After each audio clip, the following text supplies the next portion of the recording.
Voilà, on va pouvoir reprendre. Nos trois invités panélistes, en fait, sont là.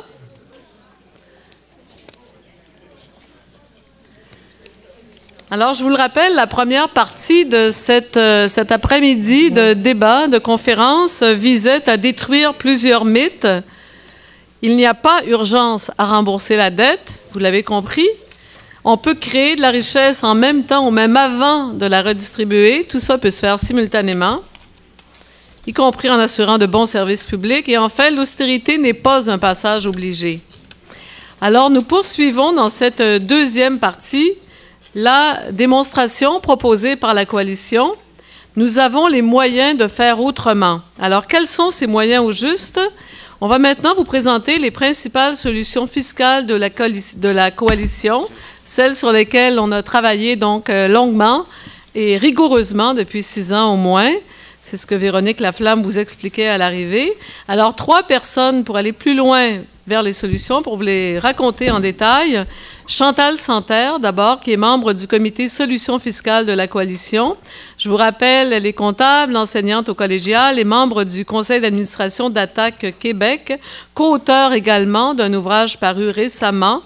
Voilà, je vous en donnais le titre un peu plus tôt. Je le répète, « La dette du Québec, vérité et mensonge », paru à M Éditeur. Alors, Chantal sera la première à intervenir. Il y aura comme une alternance là, de tours de parole. Près d'elle, Elisabeth Gibault, que vous avez aussi vue à l'ouverture de la rencontre, qui est membre fondatrice du comité Solutions fiscales de la coalition. Elle est analyste en matière de politique fiscale et sociale pour l'Union des consommateurs depuis 8 ans. Elle a contribué à plusieurs, donc, des prises de position de l'organisme, à l'analyse des budgets gouvernementaux et à plusieurs commissions parlementaires, donc, toujours au nom de l'Union des consommateurs. Elle a co-dirigé en 2010 la première mouture du document que vous avez sous les yeux, 10 milliards de solutions. Alors, voilà, bonjour à vous deux. Et enfin, vous l'avez peut-être déjà reconnu, même s'il n'a pas parlé encore, Yannick Marcil, bonjour. Bonjour. Bonjour à vous. Yannick Marcil, économiste indépendant, spécialiste de l'étude des transformations industrielles et technologiques et de leur impact. Il s'intéresse aussi aux transformations sociales, à la justice économique, à l'économie des arts et de la culture. Il est également commentateur, chroniqueur, collaborateur régulier, entre autres au Journal de Montréal, au Journal de Québec, à Ricochet, à CIBL, ici à Montréal. Alors voilà les 3 panélistes et pédagogues qu'on va entendre maintenant. Et on commence par Yannick Marcil. Présentation donc sur ce discours économique. Yannick. Oui, donc avant de... Merci de la présentation, merci de votre présence. Avant de vous parler et d'échanger en fait avec vous tous les 3 sur les propositions de la coalition que vous pouvez retrouver dans le détail dans votre pochette. Nous allons tous les 3 mettre un peu le contexte de ces solutions-là et faire le lien, bien évidemment, avec les captivantes présentations que nous avons eues un peu plus tôt dans l'après-midi et qui ont placé la table à notre réflexion collective. Comme je suis économiste, je vais vous raconter une histoire. Les économistes ne font pas grand-chose d'autre que raconter des histoires, parfois rarement intéressantes, mais bon, je vais essayer de l'être. Et je vais commencer en fait par une citation. Il était une fois... Ça commence bien. Ben, c'est une histoire. Hein? Il y a de ça près de 250 ans, quelqu'un écrivait ceci. Toute proposition d'une nouvelle loi ou d'un règlement touchant l'économie qui vient de la part de cette classe de gens, je l'identifierai tout à l'heure. Donc, toute proposition de loi touchant l'économie qui vient de la part de cette classe de gens doit toujours être reçue avec la plus grande défiance et ne jamais être adoptée qu'après un long et sérieux examen, auquel il faut apporter, je ne dis pas seulement la plus scrupuleuse, mais la plus soupçonneuse attention. Cette proposition vient d'une classe de gens dont l'intérêt ne saurait jamais être exactement le même que l'intérêt de la société, qui ont, en général, intérêt à tromper le public et même à le surcharger et qui, en conséquence, ont déjà fait l'un et l'autre en beaucoup d'occasions. Fin de la citation. Cette classe de gens qu'on dénonce dans cette citation qui proposerait des arrangements législatifs, institutionnels, visant à favoriser leur intérêt personnel et non celui de la collectivité. Cette classe de gens, donc, on l'appellerait aujourd'hui les détenteurs de pouvoir économique, pour être poli. À l'époque, l'auteur de cette citation les appelait tout simplement les marchands, ou les identifiait aux marchands. On les appellera plus tard les capitalistes, les bourgeois, bref, ceux et celles, et surtout ceux, bien évidemment, qui détiennent les richesses dont on a parlé abondamment tout à l'heure. L'auteur de cette citation, certains d'entre vous l'auront reconnu, c'est un grand révolutionnaire anticapitaliste du nom de Adam Smith, le père donc du libéralisme. Pourquoi je vous parle et je vous cite ce cher Adam?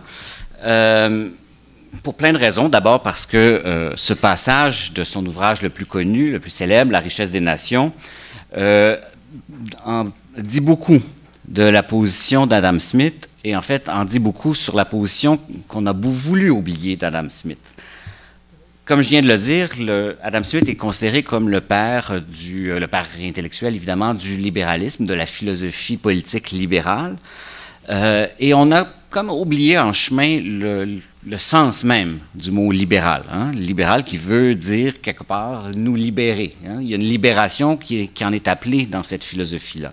Or, de quoi Smith voulait nous libérer, ou libérer à tout le moins les gens de son époque, le peuple de son époque? Bien, justement, de ces marchands qui prenaient trop de place, qui avaient trop de pouvoir et qui dictaient les lois en faveur de leur propre intérêt et non en celui de l'intérêt de la société, comme il l'écrit textuellement. Or, on a fait de cette volonté de libérer le peuple de ses pouvoirs, et plus précisément de la collusion que voyait Smith entre le pouvoir économique et le pouvoir politique, on a donc fait de ce libéralisme-là, sous le vocable et la pensée qu'on connaît actuellement, qu'on a qualifié de néolibéral, un opposant à toute forme d'intervention de l'État. Hein? Le néolibéralisme, ou la pensée libérale au sens large, est perçue dans son acception la plus caricaturale comme une opposition à l'intervention publique à la place de l'État. Et surtout, et c'est là-dessus que je veux attirer votre attention, surtout sur un État qui serait à l'extérieur de la société politique, qui serait à l'extérieur de nous. Hein? Smith est vu comme voulant, et le libéralisme au sens un peu plus large, voulant limiter le pouvoir de cette espèce d'hydre, de monstre qui serait à l'extérieur de notre vie quotidienne et de notre vie collective, et qui n'en ferait donc pas partie. Dans les mots de Smith, c'est un peu ça, effectivement, parce que l'État qu'il dénonce, qu'il ne nomme pas l'État comme on pourrait le nommer actuellement, c'est donc cet amalgame, cette collusion entre le pouvoir économique et le pouvoir politique qui, effectivement, était nuisible au peuple, hein, puisqu'il ne servait que les intérêts particuliers des très puissants. Résultat, aujourd'hui, on considère l'État comme comment Éric Pinault a dit ça tout à l'heure, un parasite, comment tu as dit ça, un parasite bienfaiteur au mieux ou un parasite nocif au pire, c'est ça, dans ces eaux-là. Mais un parasite, hein, quelque chose qui est extérieur. Et c'est la raison pour laquelle on se positionne dans le débat sur les finances publiques, ce débat qu'on va faire descendre dans quelques minutes sur le terrain des vaches, comme on dit, sur des propositions bien concrètes, comme quelque chose qui est eux contre nous. Je vois Madame la députée de Vachon, vous faites, Madame la députée, partie de ce eux dans l'enceinte de l'État, même si vous n'êtes pas au pouvoir. Contre nous, le peuple. Évidemment, sa présence ici démontre un peu le contraire, ainsi que la présence des attachés politiques de l'opposition constituée par les 3 députés de Québec solidaire. La réalité est évidemment beaucoup plus complexe que ça et beaucoup plus intéressante que ça. Hein.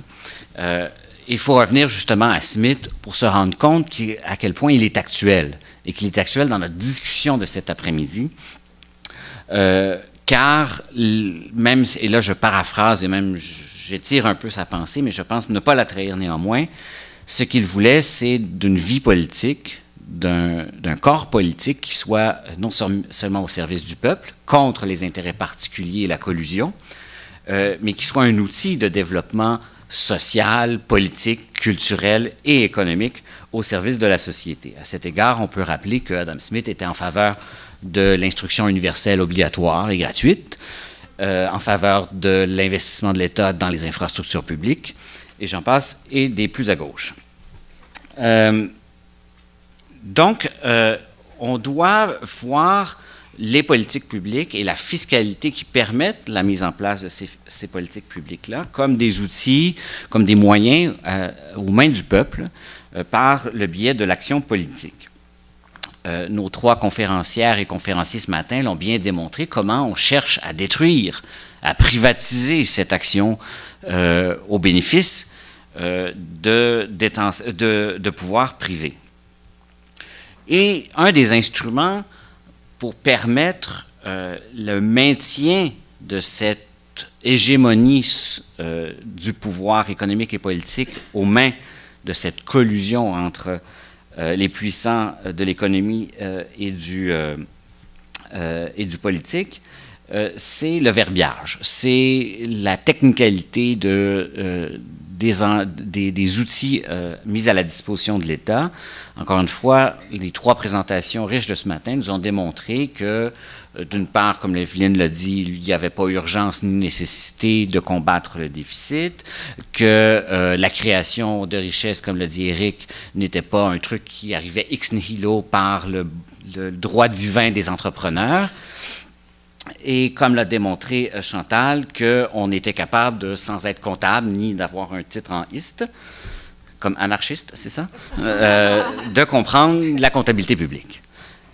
Et l'effort de démocratisation qu'on appelait le libéralisme classique était, à mes yeux, aussi un effort d'appropriation des décisions politiques et des décisions économiques. Donc, de ce dont on va parler dans les prochaines minutes, hein, que les solutions fiscales que la coalition propose sont à la portée de compréhension et de décision de chacune et de chacun d'entre nous, comme citoyennes et comme citoyens, et non pas réservées à une caste de techniciens et de spécialistes qui, du haut de leur superbe, mais surtout de leur pouvoir politique et économique, nous disent ce qui serait bon de décider pour nous-mêmes.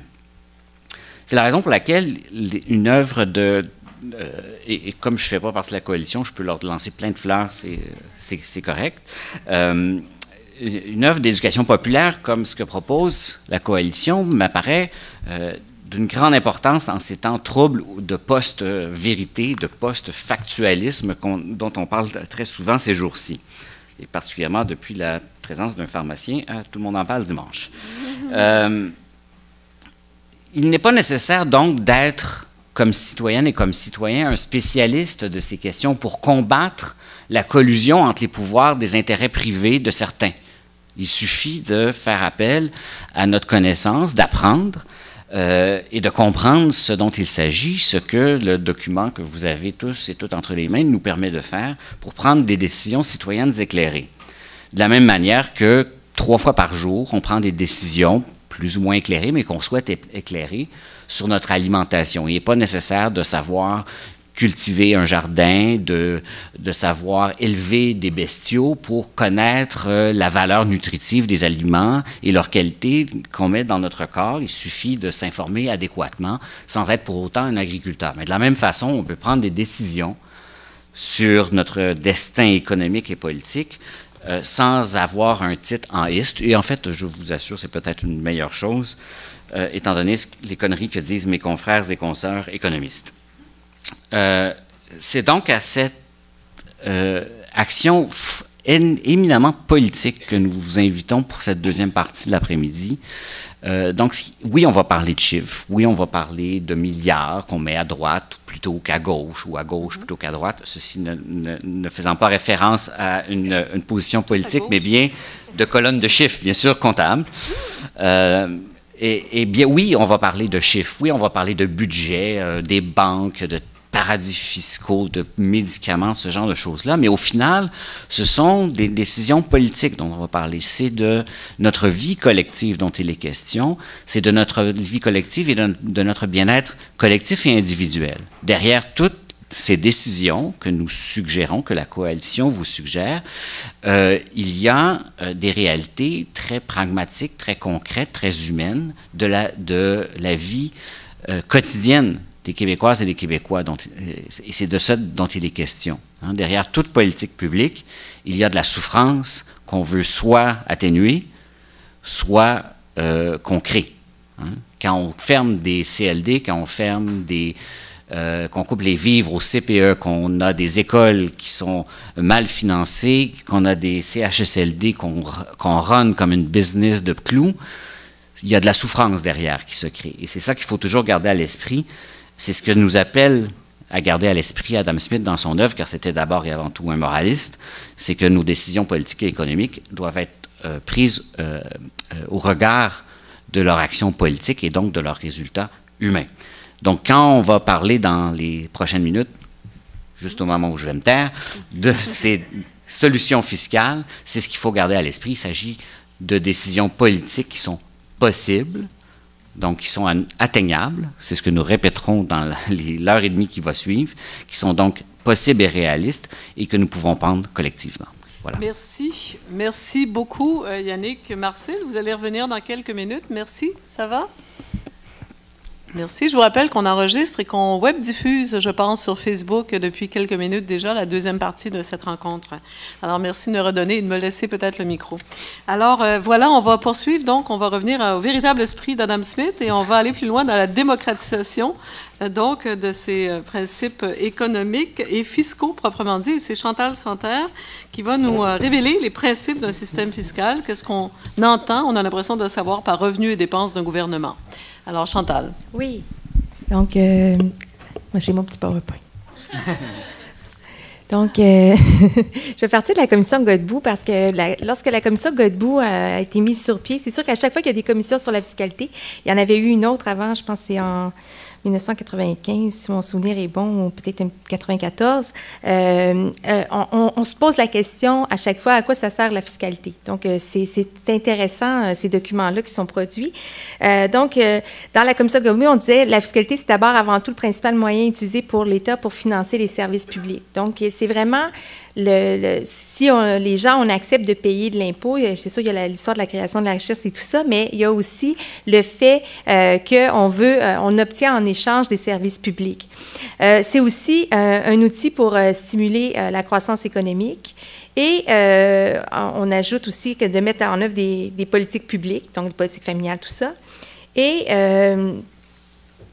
Et là, c'est eux, ils ont parti ce point-là pour proposer une réforme. Donc là, ça, c'est le point de départ, si vous voulez, de la commission Godbout. On n'arrivera pas au même point qu'eux, mais ce que ça nous rappelle aussi, c'est les formes de revenus que le gouvernement peut aller chercher pour financer correctement les services publics. Donc, il peut utiliser la fiscalité, mais il peut aussi prendre les revenus qui sont produits par les sociétés d'État, ce qu'on connaît très bien, ou faire appel à la tarification. Donc, c'est là aussi où on a vu dans le rapport Godbout, il y a des choix qui sont faits. Donc, c'est, comme disait Yannick, donc la fiscalité, c'est pas une fatalité, hein, c'est vraiment un outil qui est au service d'un gouvernement pour percevoir des revenus suffisants pour répondre, justement, pour être capable de dépenser, hein, et rendre des services et avoir des objectifs qui sont finalement les objectifs d'un bon système fiscal, c'est vraiment de parvenir justement à prélever ces ressources-là pour bien financer. Donc, le pouvoir de taxation, il n'est pas limité. Hein. Et donc, on peut choisir comment on taxe, mais qu'est-ce qu'on taxe aussi? Donc, de quelle manière? Donc, il y a toute la notion de comment on peut prélever ces ressources-là. Il y a aussi l'autre objectif, évidemment, de la fiscalité, c'est de pouvoir agir de façon à stimuler l'économie. Donc, le gouvernement peut faire des choix où il utilise son système fiscal pour faire en sorte que les investisseurs, les citoyens adoptent des comportements qui sont souhaitables. Donc, il peut s'en servir aussi comme outil politique, si vous voulez, pour encourager certains comportements, donc de l'investissement. Tout à l'heure, on parlait de subventions. Une façon que le gouvernement a, c'est de faire des subventions, mais il peut utiliser sa fiscalité aussi. Pour ça qu'on voit moins de subventions maintenant, c'est pas parce qu'il y en a moins, mais c'est des crédits d'impôt. Donc, des crédits d'impôt, c'est une forme de subvention parce qu'on renonce à des revenus, parce qu'on donne des crédits. Mais c'est une façon aussi que le gouvernement a de pouvoir dire, bien, nous, on veut que les gens investissent, mettons, dans le domaine de l'énergie, mettons, renouvelable. Bien, il met des sous et il encourage les entreprises ou les individus à investir parce qu'on leur donne des crédits d'impôt. Et finalement, un autre objectif que la commission de Godbout ne mettait pas de l'avant, mais qui est vraiment d'améliorer l'équité et la répartition de la richesse. Donc, cet objectif-là d'un système fiscal est aussi présent, dans le sens où on essaie de redistribuer un peu la richesse. Donc, depuis de nombreuses années, on a pu remarquer justement que la fiscalité avec les politiques depuis le Reaganisme et tout ça, où l'État a laissé, a changé, si on veut, je vais faire un peu d'économie, même si je suis comptable, mais on est passé si vous voulez, plus du modèle keynésianiste qui était axé sur la demande à une politique économique qui est axée sur l'offre. Voulant dire, on laisse l'argent dans les poches des gens et c'est eux qui vont dépenser et qui vont créer, si vous voulez, la richesse.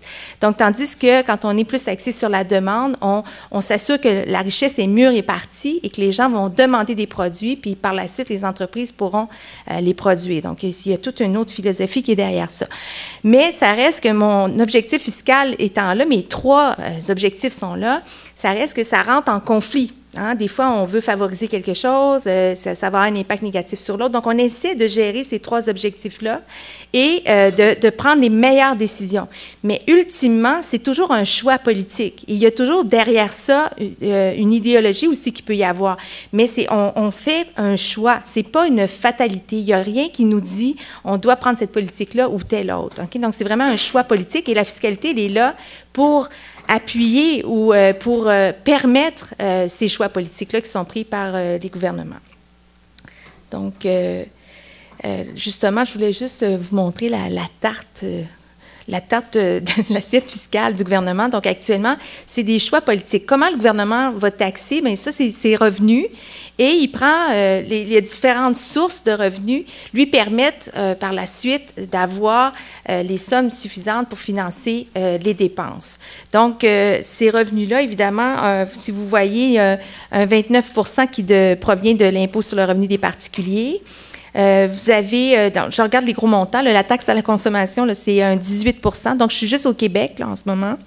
L'impôt des sociétés, donc c'est seulement 7 le revenu des entreprises du gouvernement, ça représente 5 des revenus du gouvernement.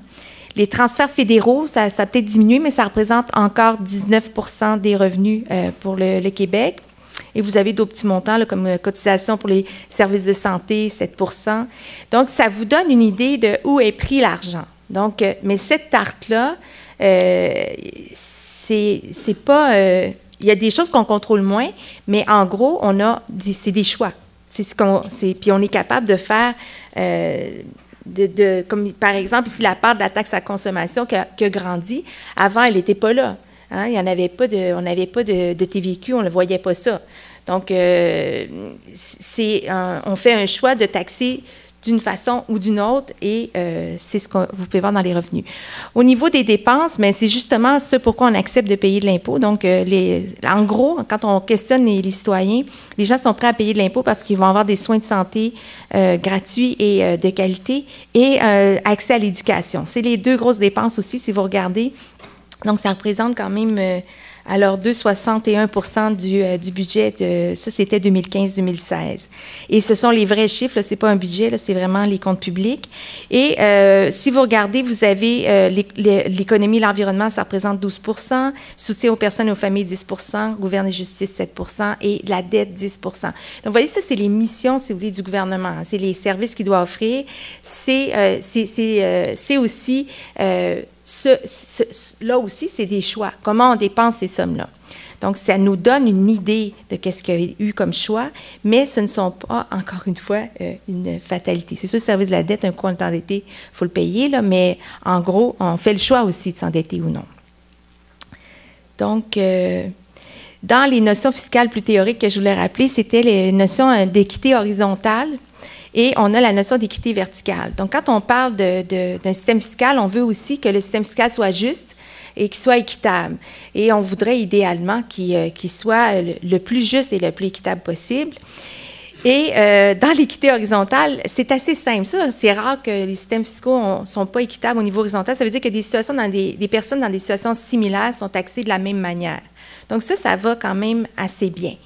Mais c'est plus quand on parle de l'équité verticale, où là, on parlait tout à l'heure de la capacité de payer.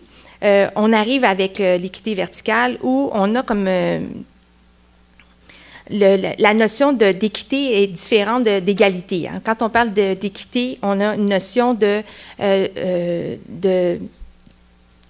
je prends toujours l'exemple pour l'expliquer, si on veut nourrir un enfant ou nourrir un athlète, on ne va pas leur donner un steak à chacun, parce que si on leur donne un steak à chacun, il y en a un qui en a trop, puis l'autre, il est correct. Donc, l'équité verticale, c'est vraiment de donner selon le besoin de la personne aussi. Donc, quand on reprend la capacité de payer dans le côté, c'est que c'est pas toute personne qui a la même capacité de payer, de contribuer, parce qu'il y a un certain montant de base qu'on en a tous besoin pour vivre de façon digne, idéalement, et avoir une certaine qualité de vie. Mais après un certain montant de revenus qu'on a, bien, ces dollars-là, ils ont moins d'importance.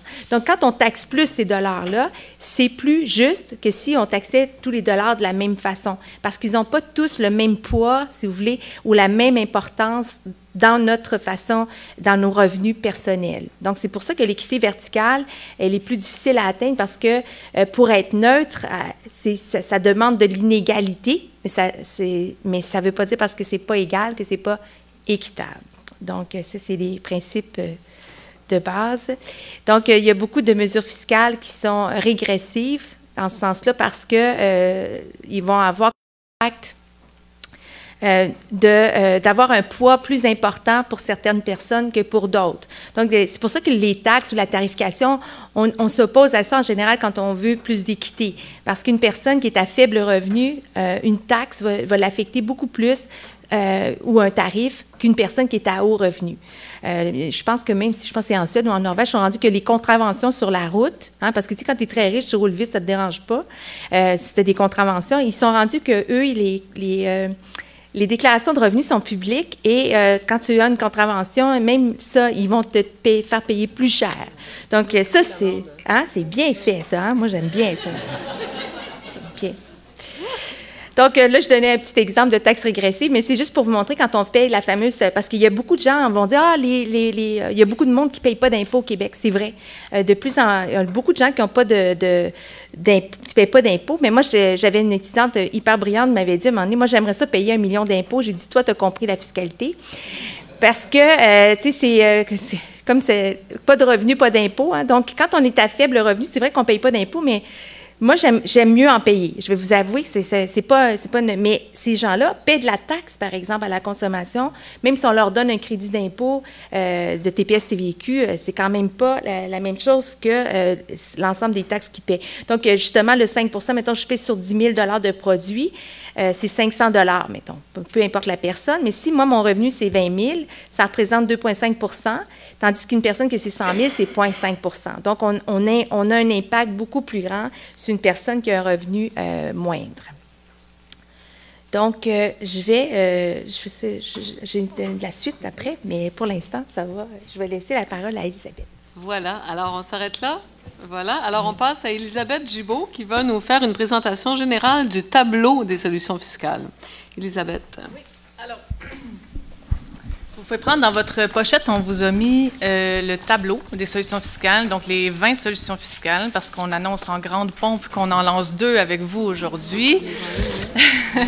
Donc, on l'a mis à jour, le tableau. Dans le document complet que vous avez ici, c'est le tableau de 2015 avec les explications pour toutes les solutions fiscales. Et là, dans la pochette, vous avez le reste. Oui, il y a quelques pochettes en avant s'il y en a qui... Alors, si on regarde comment on a pensé les mesures qu'on a essayé de mettre sur pied en 2010, quand on s'est rencontrés, on a essayé de voir, OK, on est face à un gouvernement qui veut tarifer, qui veut privatiser, et nous, on pense qu'il y a moyen d'aller chercher de l'argent ailleurs, où? Et à ce moment-là, on était entre autres avec Philippe Hurtaud de l'IRIS, qui nous a beaucoup aidé à quantifier notamment les solutions fiscales. On a mis sur papier des idées, et on les a divisées en catégories. Et ce qu'on s'est amusé à faire, entre autres, c'est qu'on est allé chercher des revenus fiscaux supplémentaires. Donc, des mesures qu'on pouvait couper pour aller chercher de l'argent fiscalement, mais on a aussi joué le jeu qui se joue beaucoup dans les médias ou dans le monde politique, c'est-à-dire couper. Hein? Les gens aiment beaucoup dire on va couper ici, on va couper là, fait qu'on s'est dit, bien nous aussi, on peut jouer à ce jeu-là. Où est-ce qu'on couperait, nous, dans les dépenses actuelles du gouvernement pour essayer d'aller chercher de l'argent? Donc, c'est ce que vous voyez dans le tableau. Il y a 2 colonnes. Il y a les mesures de contrôle des dépenses, donc où on irait couper, et il y a les revenus fiscaux supplémentaires, donc où on irait récupérer de l'argent. Et le total fait presque 10 milliards, et ce dont vous devez vous rendre compte, c'est que c'est 10 milliards annuellement. Donc, nous, on ne suggère pas nécessairement que tout ça soit adopté en bloc. Ce qu'on a fait, tout simplement, c'est une liste. Puis que ce soit adopté à la pièce ou en bloc, peu nous importe. Ce qu'on voulait démontrer, surtout, c'est que c'était possible d'aller chercher de l'argent ailleurs que ce qui est fait actuellement. Et pour la mécanique fine, donc le fait que, bon, éventuellement, chacune de ces propositions-là pourrait prendre différentes formes. Et pour la mécanique fine d'application, on ne désirait pas, on ne pouvait pas non plus se substituer au ministère des Finances pour savoir comment est-ce que chacune pourrait être appliquée.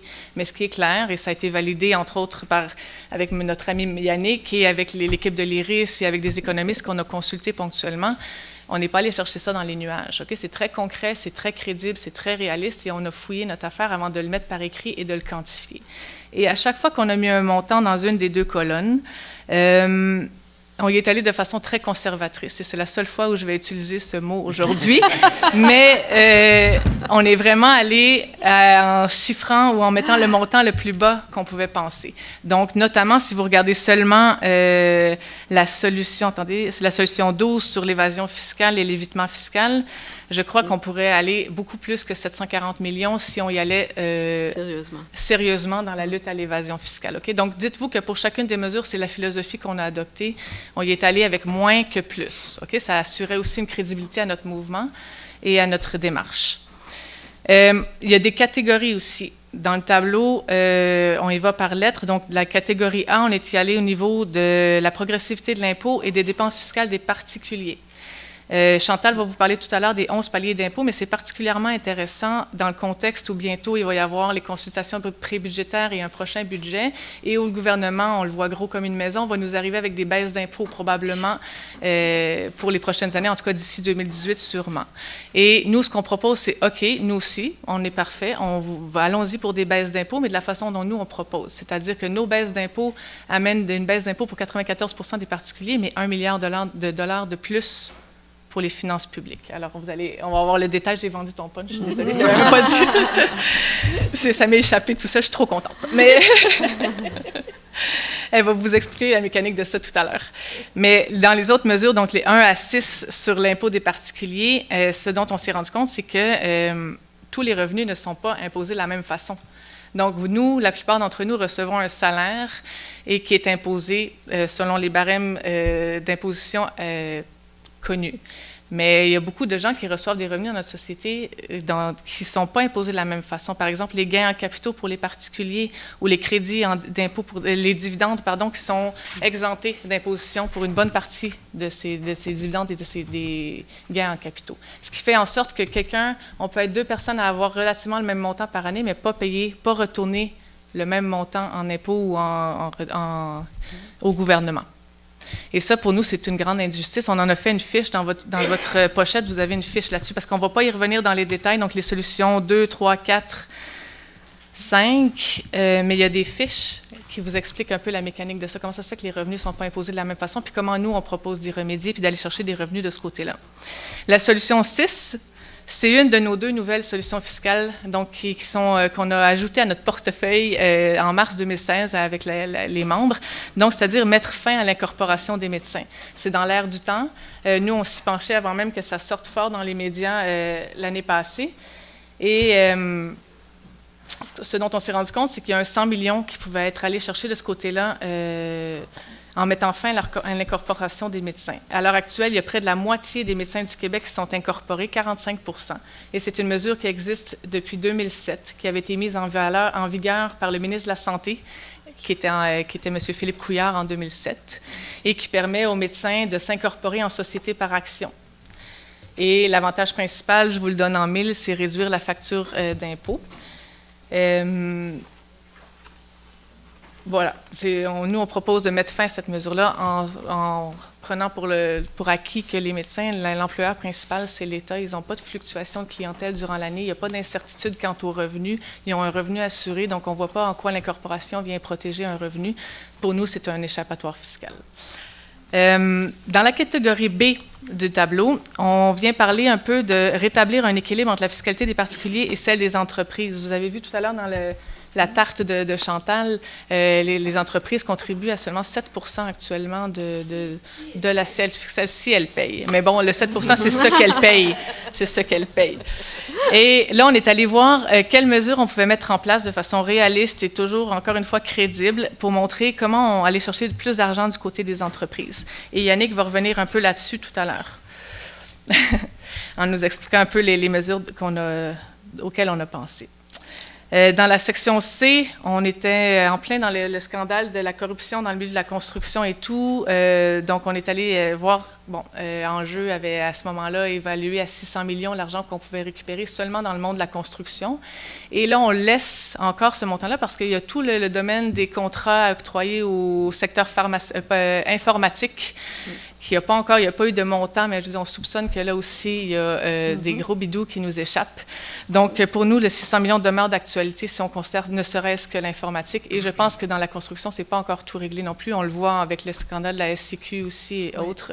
Il y a encore de la corruption et de la collusion dans le secteur gouvernemental. Et l'évasion fiscale, on va y revenir un peu plus en détail dans quelques instants. Dans la section D, on a appelé ça « mesures diverses ». Donc, c'est notre section variant, où on est allé mettre, entre autres, le coût des médicaments, dont je vais vous parler un peu plus tard. Et la deuxième solution fiscale qu'on ajoute à notre tableau cette année, c'est-à-dire la 17, taxer le capital des fondations privées. Ça aussi, c'est un peu dans l'air du temps avec les fondations Chagnon et autres. Je vous donne juste l'exemple de la fondation Chagnon, parce qu'on n'y reviendra pas plus en détail. On pourra en parler dans la période de questions si vous voulez, mais si j'y vais rapidement... Parlant dans le micro, toujours. Oui, pardon. Donc, si j'y vais, l'exemple juste de la Fondation Chagnon, qu'est-ce que nous, on propose, c'est qu'on impose une taxe sur le capital de ces fondations-là. Si on prend l'exemple, oui, ça va mieux comme ça. Si on prend l'exemple de la Fondation Chagnon, la Fondation Chagnon a fait un don initial de 1,4 milliard de dollars à sa création en octobre 2000. L'État québécois, donc nous, on lui a accordé plus d'1 milliard de dollars en économie d'impôts depuis ce temps-là, selon la fiscaliste Brigitte Alpin, la fiscaliste bien connue. Donc ça, si on calcule le milliard d'impôts qu'on lui a permis de sauver, c'est plus que ce que la Fondation a ensuite donné en retour à travers ses activités de charité, soit 400 millions de dollars depuis sa création.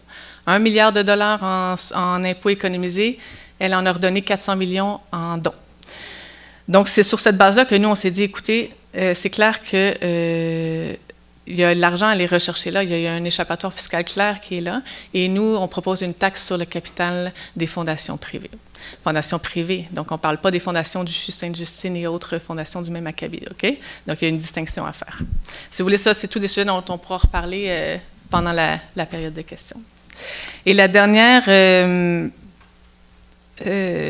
catégorie, c'est celle dont on n'a pas été capable d'estimer les montants d'économie. Donc, les autres solutions fiscales potentielles à l'étude, il n'y a pas de montants qui y sont rattachés parce que c'est très difficile pour nous d'aller évaluer combien on pourrait sauver. Mais on retrouve, par exemple, là, d'arrêter de recourir au PPP dans la construction d'infrastructures publiques. C'est assez éloquent actuellement, les exemples avec le CHUM et autres, comment on perd de l'argent avec toutes les ententes qu'on a faites en PPP. Mais on n'arrive pas à mettre un chiffre, mais on peut supposer que c'est plusieurs centaines de millions annuellement qui nous échappent. Et ça n'arrêtera pas de sitôt. Hein. Cesser de recourir aux cliniques médicales spécialisées. On a nos confrères, consoeurs de la FIC et de la PTS et autres qui nous ont aidés à voir que c'était 30 à 40 d'économies envisageables si on cessait de recourir aux cliniques médicales spécialisées. On pourra y revenir si ça ne vous dérange pas dans la période des questions. Et on mentionnait seulement aussi si on allait voir une politique de rémunération maximale des cadres et des dirigeants des sociétés publiques et parapubliques. On a entendu beaucoup parler des salaires des recteurs et autres. Est-ce qu'il n'y aurait pas lieu d'aller creuser là, voir est-ce qu'on devrait plafonner les salaires? Ça se discute beaucoup dans le monde occidental à l'heure actuelle, c'est pas marginal, mais encore une fois, c'est difficile d'aller chiffrer combien on pourrait sauver et puis quel devrait être ce salaire maximal-là. Mais c'est une piste envisagé. Parfait, ça va? Oui. On peut aller, donc, on va maintenant explorer plus à fond 3 aspects au moins. Alors, comment améliorer la progressivité de l'impôt? Et c'est Chantal Santerre.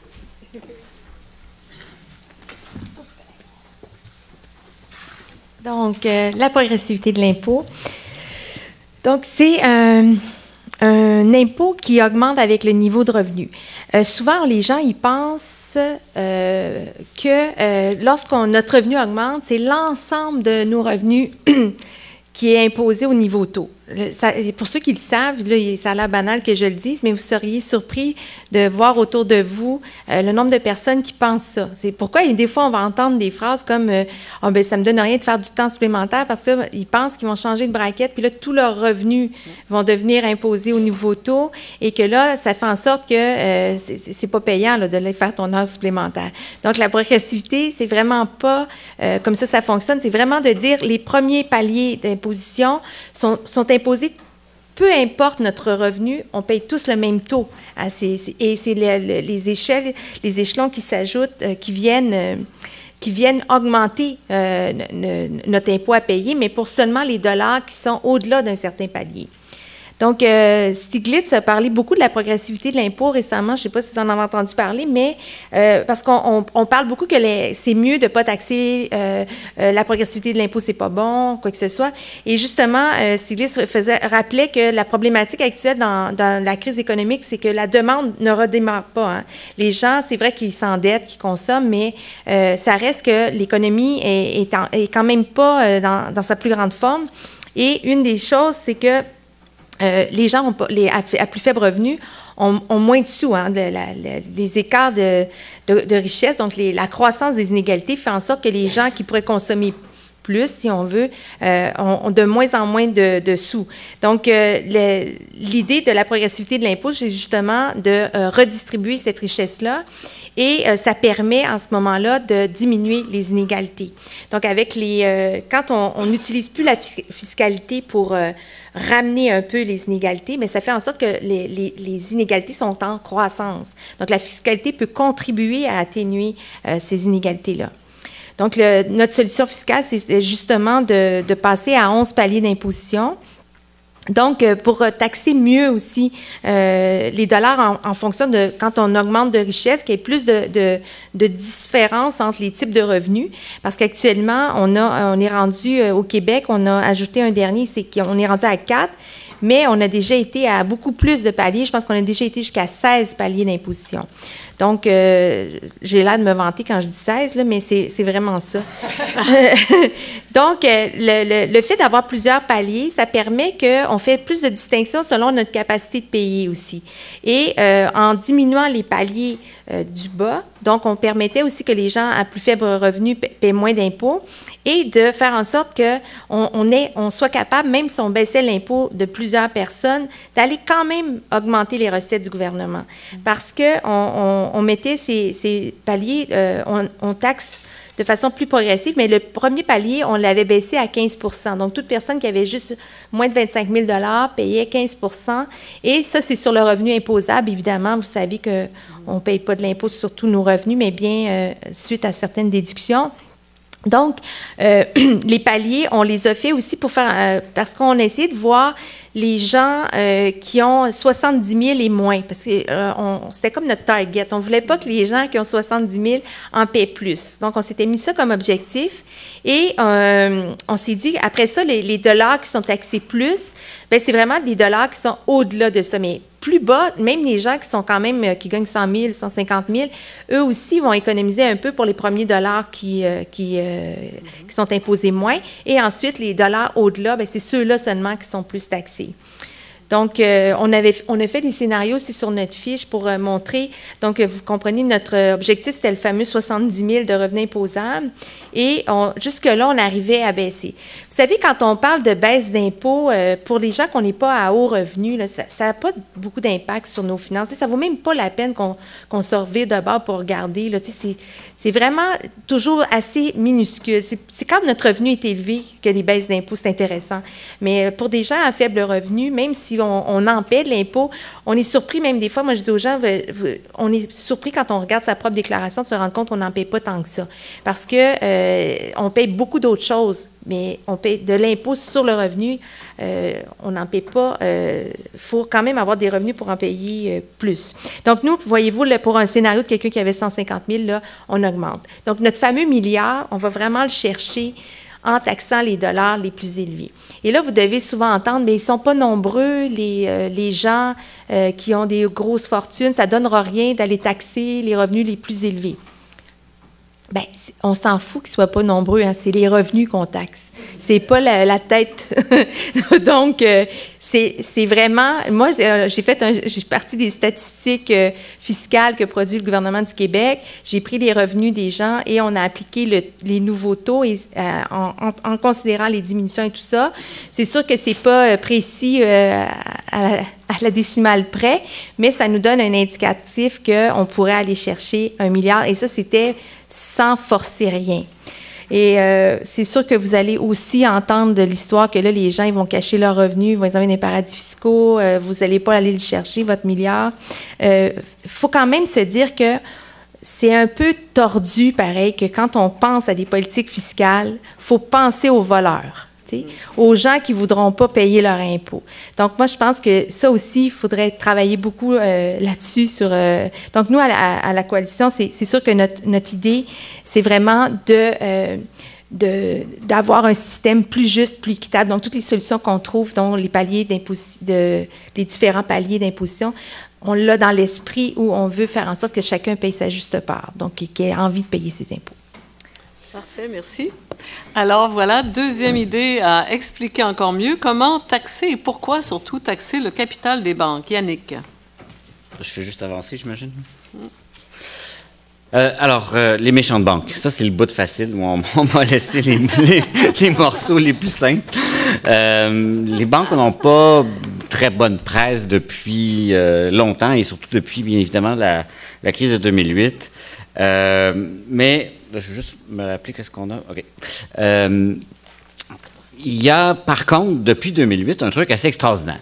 C'est qu'on a enlevé un impôt qu'on avait qui était destiné à ces institutions financières au Québec. Hein? Et ça, c'est en 2011. C'est comme hier. On avait un impôt au Québec très particulier, bien, c'était pas particulier au Québec, mais particulier à cette mesure-là, de taxer le capital des banques, des institutions financières au sens large. C'est pas que les banques. Qu'est-ce que ça veut dire en français courant?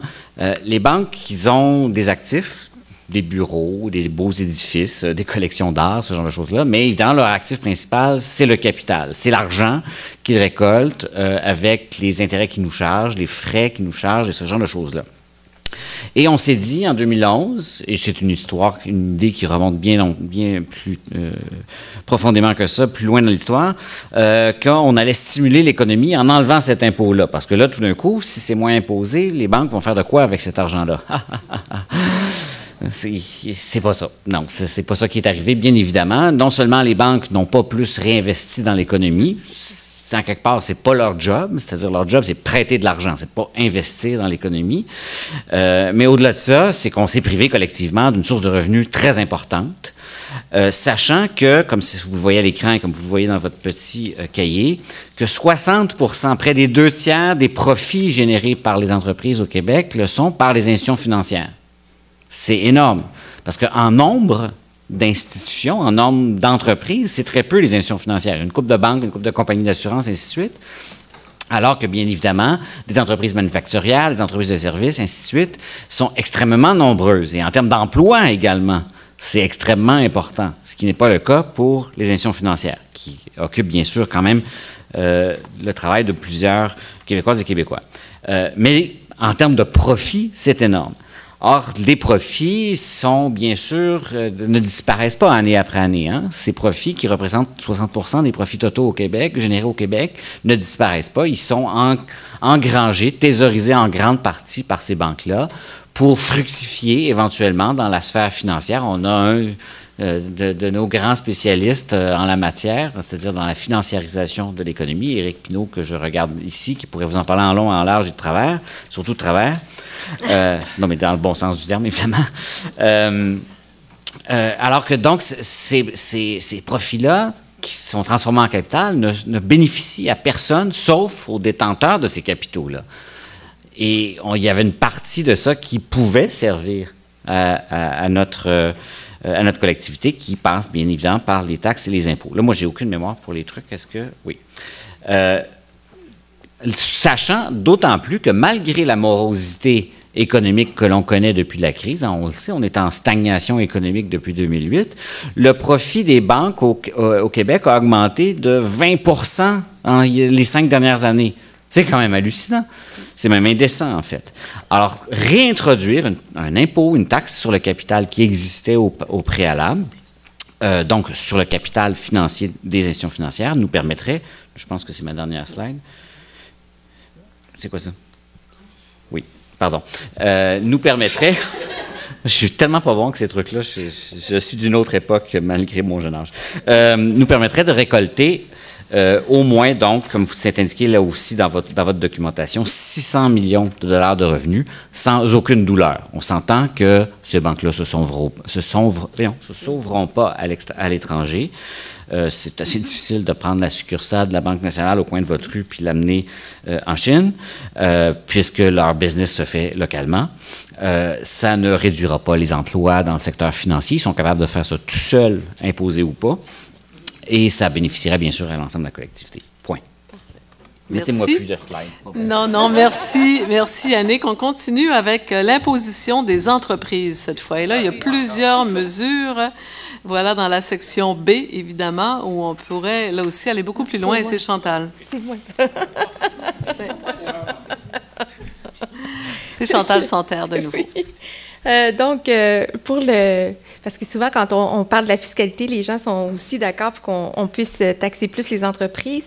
Et on a eu à cœur aussi d'éviter les PME au Québec, qui sont quand même des entreprises qui... je pense pas qu'ils roulent sur l'or non plus, mais je veux dire, on avait ce souci aussi de pas s'en prendre aux petites entreprises de la même façon qu'on voulait que les particuliers soient mieux taxés. Le taux d'imposition, on l'augmentera à 15 %, donc actuellement, il est à 11,9 % pour les petites entreprises, pour les entreprises en général. Et au fédéral, ça fait depuis, mon Dieu, je ne me rappelle pas l'année, attendez, quelle année? On a commencé à baisser. Ça fait 15 ans qu'on baisse le taux d'impôt. Au fédéral, on était à 28 % avant. On est rendu à 15 %. Vous savez, au niveau des recettes fédérales, chaque % qu'on a diminué, c'était 2 milliards de recettes, je pense, 1 point de... Donc, c'est quand même important quand ils ont baissé les taux d'imposition. On a pris aussi on a regardé d'autres provinces, comment ils étaient taxés. Et on a comparé aussi avec des provinces, des États américains. C'est sûr que là, ça va peut-être changer avec Trump, là, mais on a quand même regardé si l'espace qu'on avait pour aller taxer les entreprises, et c'est pour ça qu'on a établi le taux d'imposition du Québec, on le montait à 15 % en se disant qu'on récupérait un peu les points qu'avait abandonné le fédéral, et en restant quand même compétitif aussi, là, sans vouloir... on ne voulait pas non plus devenir avec un taux qui ferait fuir toutes les entreprises. Donc, on essaie de sauver le chou et la chèvre. Comment on dit ça, non? Oui, ménager. Ménager. Ouais, moi, je ne suis pas bonne dans les expressions. Je ne devrais jamais dire ça en public. Je suis pire que les joueurs de hockey, je pense. OK, donc... ça serait dur. Ouais, OK. En tout cas, je ne leur ferai pas compétition ici. Donc, si on parlait tout à l'heure de subventions, on a aussi proposé de diminuer les subventions aux entreprises. Au Québec, mais c'est des chiffres qui datent un peu de 2007, mais au Québec, on donnait en moyenne par habitant 776 $ en subventions comparativement aux autres provinces du Québec. Donc, ça aussi, on disait, on proposait à tout le moins de faire un ménage dans les subventions puis de s'assurer que les sous qui sont investis auprès des entreprises, ce soit bien ciblé, mais bien aussi qu'il y ait une reddition de compte. Parce que souvent, les subventions sont données et il n'y a rien d'attaché après. Donc, ils prennent les sous sous certaines conditions, puis après ça, ils s'en vont. Donc, les conditions n'ont pas été respectées nécessairement. Donc, on a aussi tenu compte du fait que selon une étude Ils refont ça à chaque année où ils regardent la compétitivité des pays entre eux au niveau fiscal, parce que c'est pas juste la fiscalité qui va faire qu'on va s'installer dans un État ou dans un autre, mais ça peut avoir quand même un impact. Mais au niveau de l'entreprise, il n'y a pas que la fiscalité. Il peut y avoir aussi la qualité de la main-d'œuvre, les services de santé qu'il peut y avoir. Donc, il y a beaucoup de variables qui rentrent en ligne de compte qui font que, j'ai été chercher le tableau récent qui est sorti, la dernière étude, le Canada, on est classé le premier au niveau, on appelle ça le fardeau fiscal global, classé par type d'impôt et de taxes et taux effectif d'imposition. Là-dessus, ils mettent aussi tout ce qui est les charges sociales qui sont payées par les entreprises. Charges sociales voulant dire, il y en a qui appellent ça aussi la taxe sur la masse salariale qu'on appelle. Donc, ils prennent ça en considération, mais ils prennent aussi en considération toutes les autres choses, les services auxquels les entreprises peuvent avoir droit. Donc, quand on regarde tout ça, le Canada serait presque un paradis fiscal là, dans ce point-là, d'un point de vue d'intérêt pour installer une entreprise. Aussi, dans ce qu'on a regardé aussi, c'était parce que dans un de nos objectifs, c'était d'essayer de rétablir le poids que paient les entreprises par rapport aux particuliers dans la fameuse tarte qu'on regardait tantôt. Donc, c'est ça aussi d'essayer de rétablir un peu. Parce que si on regarde par rapport aux revenus autonomes, parce qu'on a pris tous les styles de revenus qui étaient plus payés par des particuliers versus des revenus du gouvernement qui sont plus payés par des entreprises. Dans les revenus autonomes, ça exclut les transferts fédéraux. Et on a vu que, comme vous pouvez le voir, que la tarte n'est pas tout à fait bien répartie. Donc, c'était aussi notre argumentaire derrière l'augmentation du taux d'imposition des entreprises. Et, bien, comme je vous disais, on se disait, les entreprises, eux autres, au fédéral, ils ont diminué de 28 à 15 %. Donc, on pourrait en récupérer un petit peu. Et dernière chose que je n'ai pas dit, comme disait Yannick tout à l'heure, puis il y a plusieurs personnes qui le disent aujourd'hui, mais l'argent que les entreprises ont économisé, mais ils ne l'ont pas réinvesti. Donc, à chaque année, il y a une statistique qui sort, mais ça, c'est l'argent qui dort dans les coffres des grosses entreprises. Ils n'investissent pas. Et une des raisons pour lesquelles ils n'investissent pas, mais c'est parce que la demande, elle est faible, parce que l'économie, vous savez, c'est un cercle, hein, tout ça. Donc, je vais passer. Là, c'est à toi, Yannick. Oui. Alors, Yannick, sur l'évasion fiscale, autre beau sujet. Ben oui, moi, j'ai des bouts faciles. Moi, c'est des affaires les parties de Noël s'en viennent. Hein. C'est le temps, là, traîner ça. Traîner ce document-là, là. Puis quand mon oncle François, là, qui va vous ostiner, ben non, je parle pas de François Legault, là. Ben vous allez avoir, tu sais que la gauche, c'est des pelleteux de nuages, puis ils n'ont pas d'idées concrètes. Là. Vous avez un document, là, c'est produit par des citoyennes et des citoyens. C'est pas fait par quiconque a des intérêts particuliers. Donc, l'évasion fiscale, la bonne nouvelle, c'est qu'on en parle. Hein? C'est quelque chose qu'on connaît depuis longtemps, depuis des décennies, qui est en croissance depuis des décennies. Et au Québec, pour plein de raisons, peu importe les raisons d'ailleurs, on en parle maintenant beaucoup plus. On a parlé tout à l'heure, il y a quelques minutes, de Brigitte Alpin, la fiscaliste, qui est une des grandes spécialistes de la mesure de l'impact de cette évasion fiscale-là. Comme vous le savez aussi, notre ami Alain Deneau, qui a documenté dans plusieurs livres cet impact-là, sont maintenant de toutes les tribunes, y compris les plus populaires, comme Tout le monde en parle et autres. Donc, je pense qu'on est au bon moment là, pour frapper sur le clou, et plusieurs États dans le monde le frappent, ce clou-là.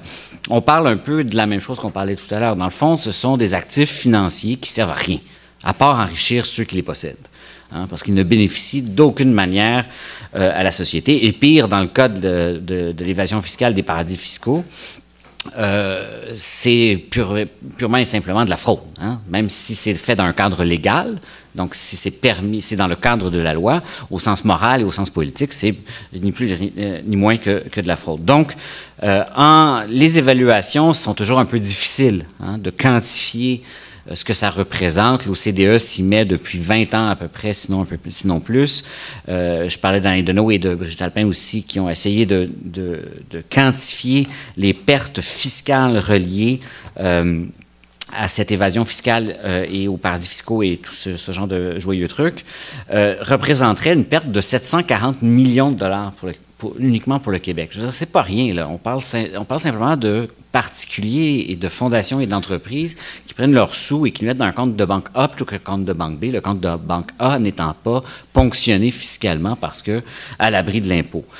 On ne parle pas ici de faire la révolution puis de couper des têtes et de mettre à terre le capitalisme, mais simplement d'appliquer des principes d'équité et de justice les plus élémentaires, n'est-ce pas, pour aller récolter quand même 740 millions, compte tenu du fait que on évalue à 170 milliards, et là, j'aime pas du tout ce qui est écrit à l'écran. L'investissement canadien dans 12 paradis fiscaux, c'est pas de l'investissement pour 2 cents. On l'écrit très, très bien dans le document que c'est effectivement pas de l'investissement. C'est un investissement, ça rapporte à un moment donné. Ici, ça rapporte pas, à part, bien évidemment, pour la personne qui possède ces sous-là. C'est pas redistribué, c'est pas comme mettre 1 million dans une entreprise qui va fabriquer des objets matériels ou des services. Ça ne profite à personne dans la collectivité. Donc, c'est 80 milliards en termes de pertes fiscales totales pour le Canada, mais pour le Québec, uniquement le Québec, on parle encore une fois du système fiscal québécois, ça représenterait 740 millions de dollars par année, ce qui représente la moitié du déficit qui est, grosso modo, qu'on avait il y a 2 ans, qui était l'argument marteau dont nous a parlé Evelyne Couturier tout à l'heure, permettant au gouvernement Couillard de couper à peu près partout dans les services publics. Hein. La moitié du déficit qu'on avait de 1,1 milliard après paiement au Fonds des générations il y a à peine 2 ans. Donc, vous voyez que c'est énorme ce qu'on peut aller chercher juste avec une simple mesure qui n'est pas facile à appliquer, c'est vrai, mais qui, de plus en plus, trouve des solutions dans la concertation entre États, y compris au fédéral au Canada, mais dans d'autres États en Europe et notamment aux États-Unis. Voilà. Merci beaucoup Yannick. Alors oui, c'était parfait. Alors 740 millions pour la lutte à l'évasion fiscale, c'est un gros montant, mais encore parmi les très gros montants de cette feuille-là, il y a le 1000 millions, donc 1 milliard de dollars d'économies à venir éventuellement avec un régime entièrement public d'assurance médicaments. Alors, comment? Oui, Elisabeth. Alors, rebonjour. Alors, c'est une journée de rêve pour moi aujourd'hui parce que j'ai 2 bébés professionnels, les solutions fiscales et le régime d'assurance médicaments, mon dossier sur la pertinence d'un régime entièrement public d'assurance médicaments. Alors, dans le cadre des solutions fiscales, le constat de départ, c'est de se rendre compte qu'on paye nos médicaments beaucoup, trop cher au Québec, beaucoup. Je vais vous illustrer cela. Alors, si on regarde les dépenses annuelles en médicaments d'ordonnance au Québec, c'est 7,5 milliards. Donc, c'était en 2013, 7,5 milliards, dont la moitié est assumée par l'État. C'est le 2e poste de dépenses de la RAMQ après les professionnels de la santé, dont les médecins. Et 23 % de la hausse des dépenses en santé est due aux médicaments. Le fait est qu'on paye en ce moment au Québec 30 % de plus cher que dans la moyenne des pays de l'OCDE pour nos médicaments. Là, j'ai écrit en moyenne 2 fois, mais bon. L'Institut canadien d'information en santé révélait en 2013 que les dépenses en médicaments prescrits et non prescrits atteignaient par habitant, donc par habitant, 947 $ au Canada, 1063 $ au Québec. Oui, je ne sais pas changer le truc. Hein? Ah oui. 1063 $ au Québec, 736 $ en Colombie-Britannique et 340 $ en Nouvelle-Zélande. Nouvelle-Zélande, qui est un pays de taille comparable au Québec, si on compare la population et tout, ils arrivent à faire beaucoup moins que la moitié en dépenses par habitant en médicaments prescrits et non prescrits. Si on essaie de se comparer avec le reste du Canada, on vient de le voir, on dépense beaucoup plus que la Colombie-Britannique ou que la moyenne canadienne. En fait, c'est 35 % de plus au Québec qu'on dépense que dans les autres provinces, pour nos médicaments. Ça représente 1,5 milliard de dollars en dépenses supplémentaires pour la province. Et là, si on essaye de voir pourquoi, dans la recherche que je mentionne là, Spolina et Morgan en 2014, on explique que le vieillissement, c'est seulement 5 % de cet écart-là. Ça justifie seulement 5 % de cet écart-là avec les autres provinces. Le reste, c'est parce qu'on achète ici un plus grand volume de médicaments. On a des prix beaucoup plus élevés que dans le reste du Canada, des ordonnances qui sont plus courtes, donc le fait que les gens les renouvellent au mois plutôt qu'aux 3 mois ailleurs au Canada, et qu'on a beaucoup moins recours au générique ici. Si je vous donne, par exemple, les chiffres Dans les régimes privés du Québec, c'est seulement 53% des médicaments qui sont prescrits ou qui sont achetés qui sont génériques. Et le régime public fait un petit peu mieux avec 71%. C'est la plus faible proportion au Canada.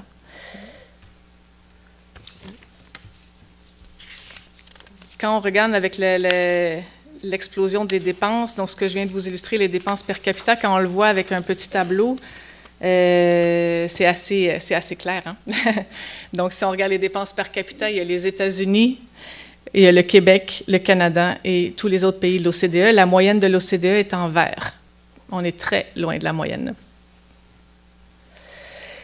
Alors, comment est-ce qu'on explique ça? Une des explications, c'est le fait qu'on est le seul pays développé à avoir un système public de santé qui n'y a pas inclus les médicaments.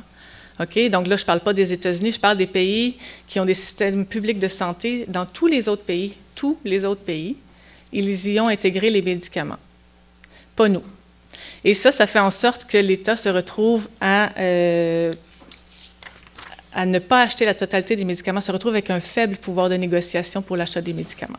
C'est fragmenté entre les provinces et même à l'intérieur des provinces, c'est fragmenté entre le 43% de la population du Québec est assurée pour ces médicaments avec le gouvernement et le 57%, donc la majorité de la population québécoise, qui est assurée avec des régimes privés d'assurance collective.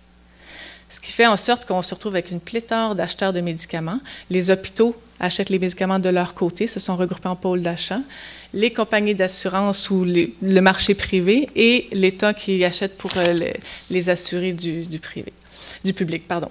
Donc, on se retrouve vraiment avec un pouvoir de négociation très fragmentaire qui fait qu'on n'a pas les leviers nécessaires pour négocier comme il faut le prix des médicaments. Et on a donc un régime public-privé d'assurance médicaments au Québec.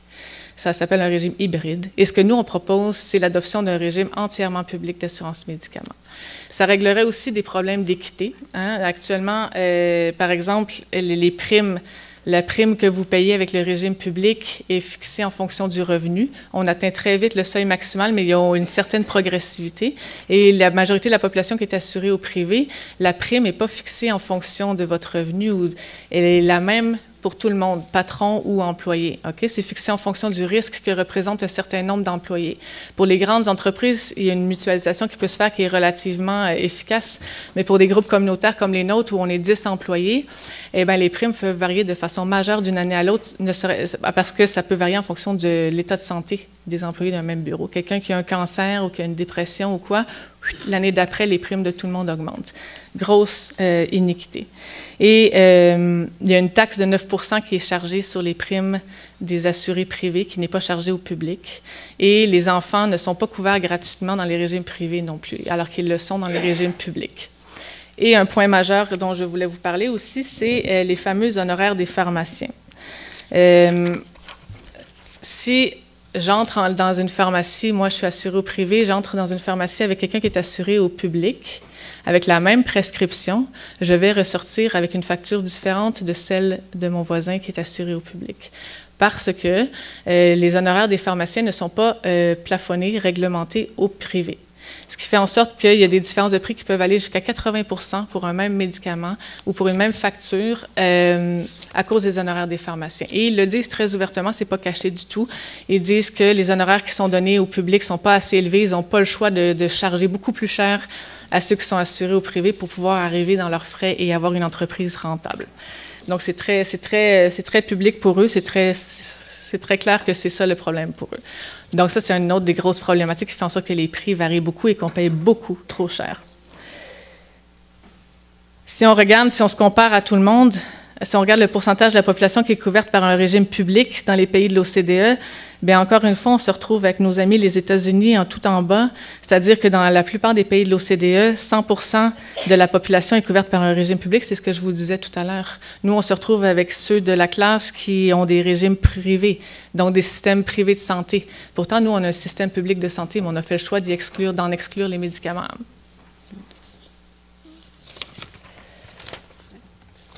Oui, alors, quand on regarde ici, le Québec où on est, vous le voyez, très, très haut, les dépenses explosent, il y a urgence à réagir. Je vous expliquais les honoraires des pharmaciens, je dois accélérer un peu, mais 94 de différence avec l'Ontario pour certains médicaments, seulement liés aux honoraires des pharmaciens. Vous vous rendez compte comment on abuse de nous. Solution, adopter un régime entièrement public d'assurance médicaments, comme partout ailleurs, Suède, France, Royaume-Uni, Nouvelle-Zélande. Avec un régime 100% public, on réduirait nos dépenses en médicaments prescrits de 18 à 40 %. Ça, c'est une recherche dont vous avez la référence ici. Et là, il y a des tableaux qui montrent où on pourrait aller chercher, mais je pense que le temps manque. Je pourrais vous les remettre si vous avez des questions. Mais c'est selon les évaluations, les chercheurs et tout, c'est entre 1 et 3 milliards. Ça peut aller jusqu'à 3 milliards d'économies avec un régime entièrement public d'assurance médicaments. Je vous passe les détails. Et il y a une étude qui a été parue en 2014 qui montre que ce serait possible, parce qu'on se fait souvent dire, M. Barrett, en entrevue avec moi, me disait, mais écoutez, on ne va pas mettre en place un régime ça va nous coûter 10 milliards pour l'instaurer, pour en sauver 3. Mais là, on a fait faire une étude, 2014, qui montre que ce serait possible d'instaurer un régime entièrement public d'assurance médicaments qui soit à coût nul pour le Québec. Donc, de transférer tous les assurés du privé au public sans que ça coûte un sou à l'État, et ensuite d'aller chercher l'argent dont je vous parlais avant pour réduire nos dépenses en médicaments. Donc là-dessus, on est béton. Et surtout, on est béton, c'est pas là-dessus, parce que c'est ma passion dans la vie, mais... mais voilà, donc une autre de nos solutions fiscales, 1 milliard à la clé. Merci. Parfait, bravo. Merci beaucoup. Merci beaucoup, Elisabeth. Alors voilà.